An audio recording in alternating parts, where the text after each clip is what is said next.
talk about your book? Yes. Yes. I know Bob has it on his Kindle. I think it's going to be great for the camera. The problem with Ukraine is that because its history has always been written by its conquerors, not to say its murderers, Right. it's unknown to the rest of the world. And so I started writing this book when I was living in Kabul in 2014. Wow. When Russia first invaded Ukraine, and I was really like flabbergasted by how much of the Russian narrative about Ukraine was being really bought wholesale by journalists, academics, and so it was all through that lens. And Ukrainian voices were silenced physically, throughout Right, they the were centuries. killed. Intelligentsia were killed during the purges, right? Exactly. So, but much more thoroughly than the Russian intelligentsia, because when I was growing up in Kiev as a teenager, no one knew about the Russian dissidents. There was always Samizdarov, Solzhenitsyn, Right. and Bulgakov, and Mandelstam. But the Ukrainian executed Renaissance from the 1930s, who are characters in this book, they were unknown to us. Is there a story about your grandmother you can share with us that stood out?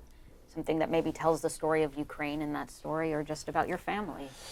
Well, it's really hard to, not to give away spoilers to this story, but it's a murder mystery. Yep. It's a love story. It's a story of a young woman who is born already in the Soviet system. So there is this dialogue throughout the book between her and her mother, Rebecca, who remembers the pre-Soviet time, and she's a reality check on her. Says, well, like everything you think is normal is actually not normal. And I think it's very important for her to as a sounding board. And so this enthusiastic young woman comes to Kharkiv, who is the big city, the capital of Ukraine at the time. Yep. The building skyscrapers there. She meets all this new Ukrainian intellectual class.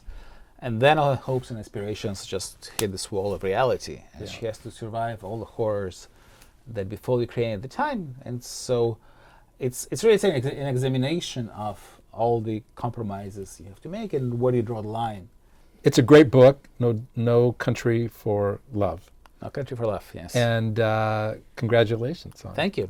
And I hope you'll read it. it. We will. Thank you, Yaroslav, for joining us. Yes, Thank thank you. you very much. We really Thank you. appreciate it.